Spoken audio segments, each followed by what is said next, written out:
What's up, guys? Today I've got two things to talk to you about. One of them is very new. Another thing is to do with PvP that's been going on in the background a little bit and I haven't really talked about on the channel at all. And really, it's just those two topics, but I've got a lot to say on each of them. They are vastly different. One is Legendary Armour, one is on PvP. If you're not interested in the Legendary Armour, which I'll talk about first, there's an annotation on the screen so you can skip straight to the PvP stuff, which I've tried my best to understand and explain as best I possibly can. So let's get into it. Today was pretty exciting. As you could probably tell from the title, Legendary Armour was revealed.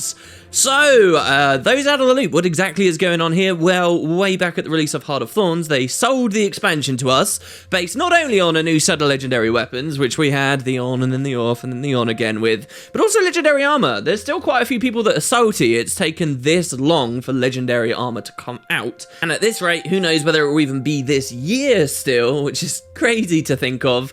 But they did finally show us some progress on how it's going. You might actually remember a couple of weeks ago, they did suggest a video like this was on its way, and here it is. So it's the heavy legendary armor. The whole shtick with Legendary Armour is that it is the most prestigious, most expensive, most difficult armor that you can get in the game, comparable or even harder to get than legendary weapons and back pieces, and the first set that they're dropping in for PvE is tied specifically to the hardest content at the same time, that being the raids. This final note there being something some people still don't like the idea of. But so how do you implement Legendary Armour that's got such high requirements to get it and also make it a cool reward? It is a pretty tall order if you think about it. In Guild Wars 2, they don't have much space to do fun stuff exclusive to new things. They've already done auras, they've done footsteps, they've done effects that fill up your arms, they've done color tinting, they've done fall damage effects. So where is the space for Legendary Armour to shine and have something new above everything else? Well, the shtick is this, and it's something I think a lot of us saw coming, that it is armor which transforms when you enter combat. And technically speaking, this is something we saw in legendary weapons a little bit. The legendary weapons, for example, have an unsheathed effect. So think of the incinerator. While it's sheathed, it's not actually on. The blade part of it component isn't there. It's like a lighter. But when you unsheath it, it sparks into life. Well, you're going to get that if you have legendary armor across your entire character. And we're looking at heavy armor here. So think Iron Man, think Transformers. In fact, look, just watch the video.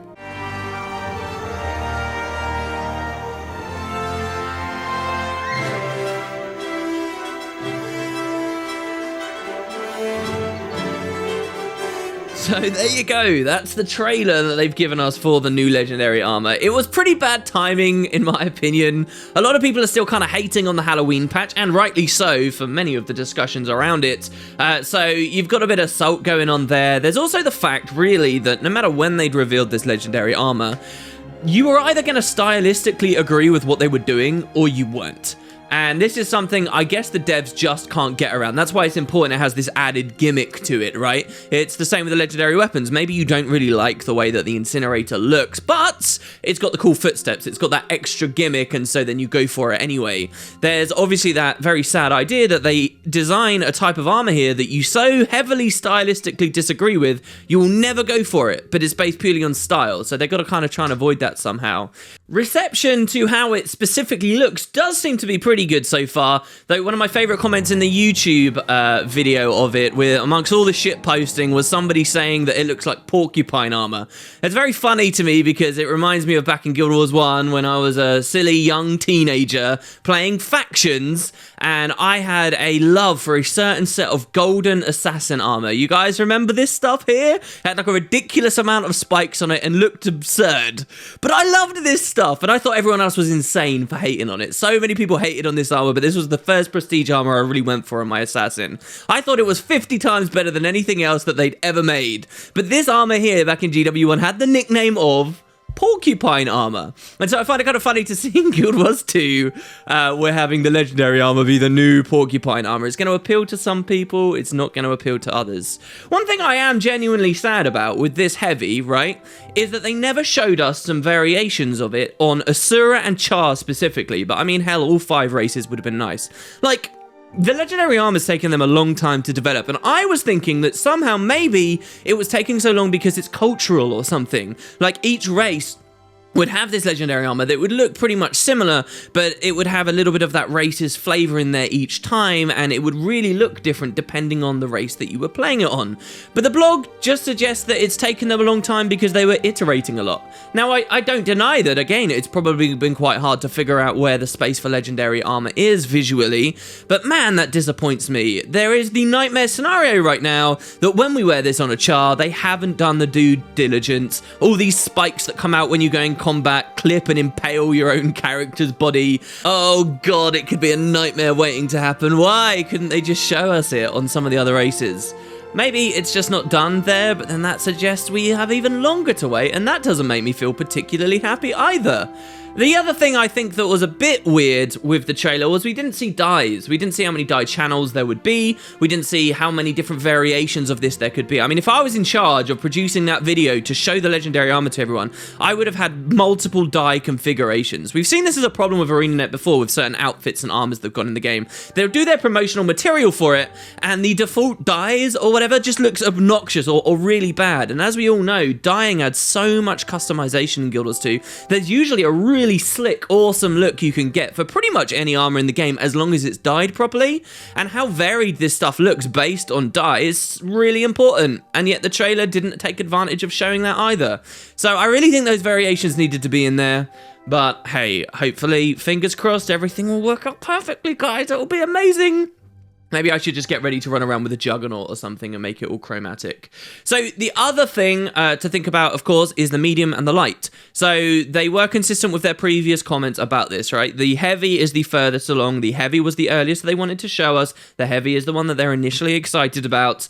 The other two aren't ready, and so they're not showing them because they're not ready. That's fine. That's fair enough for me. I'm just now curious, and this is what I want to see you guys talk about in the comments, okay? Is how do you do this kind of Transformers Iron Man style visor coming down over your face and all this cool stuff on the entering combat animation for medium and for light? Like, what changes? Light could get super magical and oh my god, light could be amazing, but we'll have to see. And for medium, I don't know, they haven't really done much except confirm it's another trench coat, so that'll be fun, right? And there you go, guys. So that's some pretty cool news. That's something that came out today. All right, let's move on. Let's talk about the PvP stuff. So I've got quite a lot to say here because it's quite a nuanced, again, topic that I haven't discussed just yet. And I'd love to hear your feedback on my coverage of this here, guys, and what you think. So it's to do with a bit of player polling, and it's to do with PvP Season 5, which is looking to be very different to the previous 4 seasons. So we had 4 seasons in 2016. Season 5 will be what we're kicking off with next year, or maybe even a little earlier than next year. We'll have to see.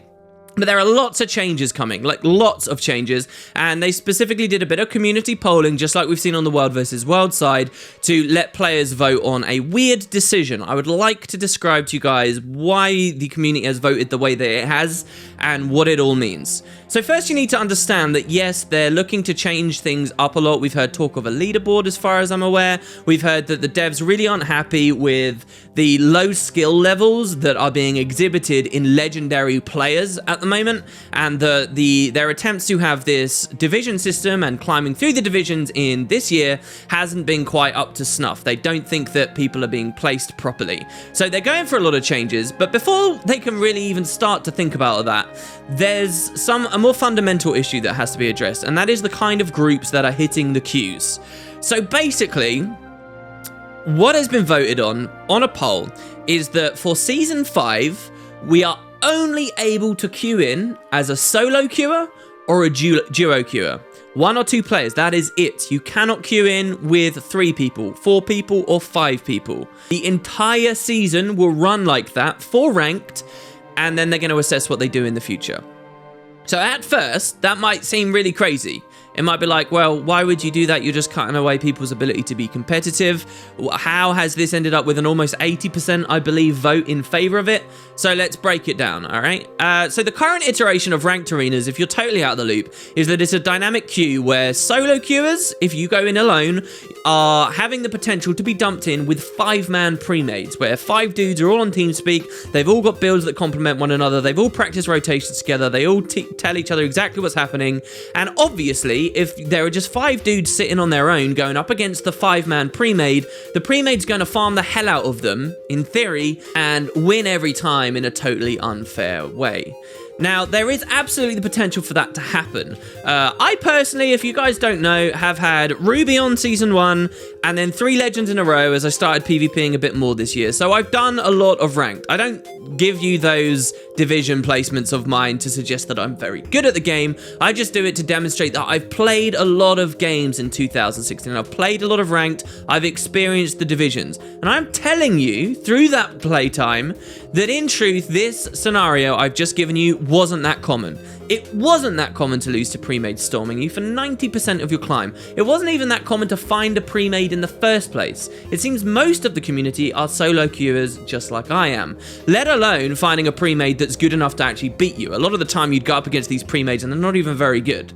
However, it could happen, and people are obsessed by the fact that this can happen, particularly if you climb very fast, very early in a season, and you end up finding yourself in a situation where there's not many people to be matched with, or if you stick about a lot during that season after you hit Legend, where again the pool of players is very low.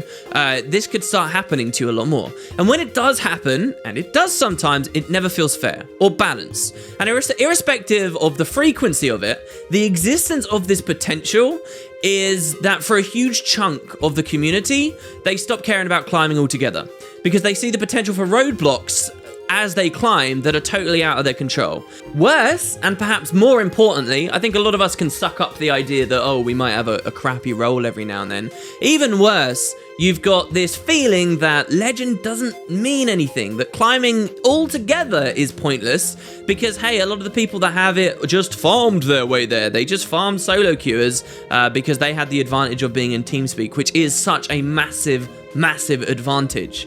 So one perspective on all of this might be, and I think this is the perspective that ArenaNet were willing to look into for this year, might be that this is a sign for the solo queuers to find teams of their own and get their own unfair advantage. And because more people would start playing into this, it might in turn start expanding the number of teams that are out there. And then we might start seeing more faces playing competitively.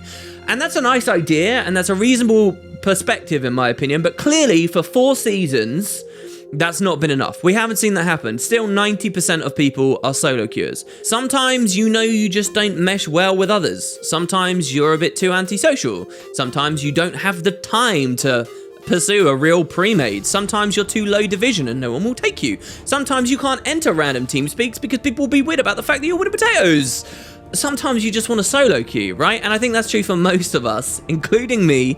And according to the stats, that seems to be right.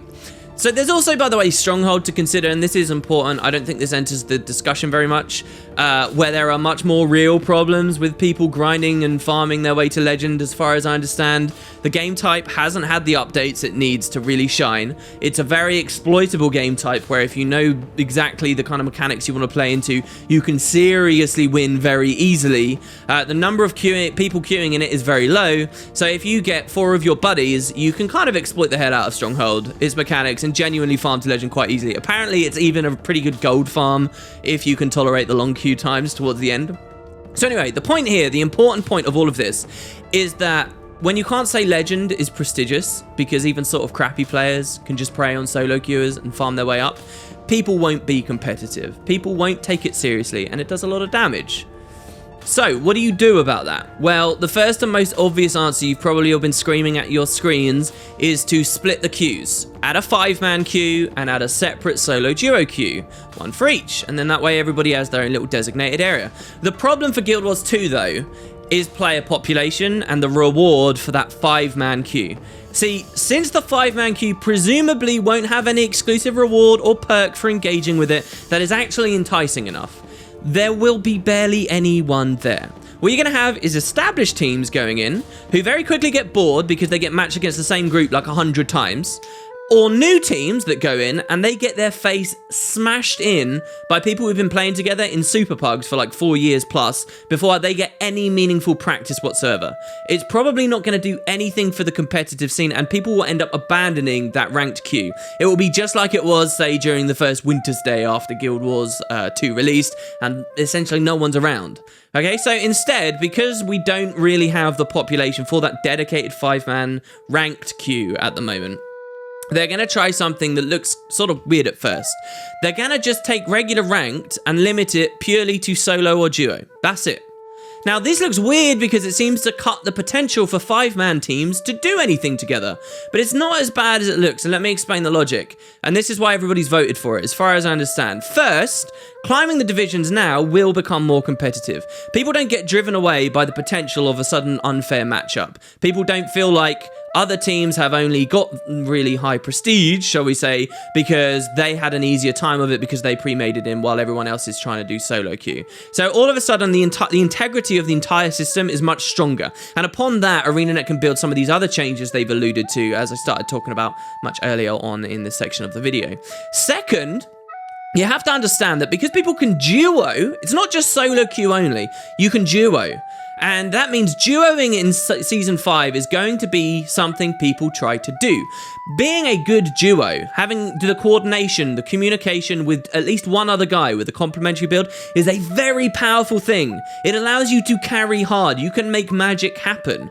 And now, the barrier to getting to that is much lower. It's very easy to just find one dude you like, one dude who has a similar play schedule to you, one dude who will concept a few ideas out there with you, one dude of a similar skill level who you can play with.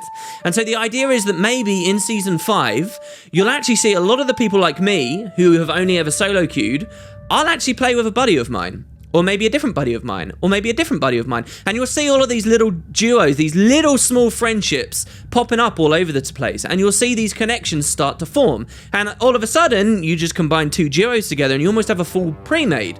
This is actually something that might start building teams because people have been able to be competitive and they've been able to work together in this small way. And so then there's the big question, well, what about the 5v5 player? What about the people who are already competitive? Where do they get to go? Well, they're not kicked out of anything, really. As far as I understand it, most of the serious groups already weren't using ranked because nobody takes it seriously. For 5v5s, you still have unranked for what it's worth, which is kind of a weird idea, but most importantly, you have the custom arenas, the community-held scrims that get held anyway, the other events that people can take control of. As those teams, and there's a real competitive baseline established, start building up, the players, the community themselves will start hosting that stuff. They'll host their events, they'll host their smaller tournaments, and as the team pool size grows for these 5-mans, eventually then you can finally look into adding the 5-man ranked queue, but that bit's not important for now.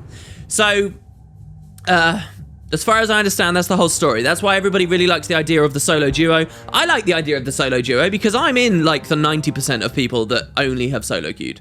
And I genuinely can think of a few guys that I'd be like, yeah, I'll go in there. We'll see how we play together. And it feels like it's much more attainable to be competitive and to take things seriously. Hopefully, in addition to some of these other changes, it might make Season 5 something really magic and something really different to the original 4 seasons we've had. And they can build on that. ArenaNet have said that if people voted for the solo duo, they would look into adding space for 5-mans later. So I don't really think people are too worried about that. And that's the story, guys. That's what's going on with Season 5. Big changes. And eventually one day we might really start to see the scene grow.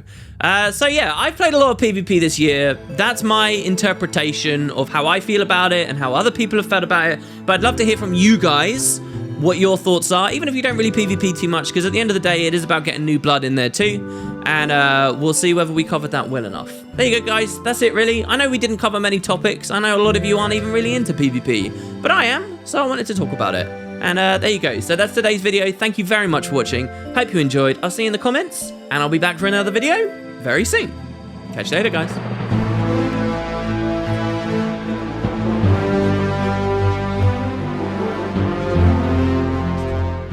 About 2 episodes, we're going to be looking at the quests that were added to the Halloween event in 2010. So the last couple of episodes were 2010.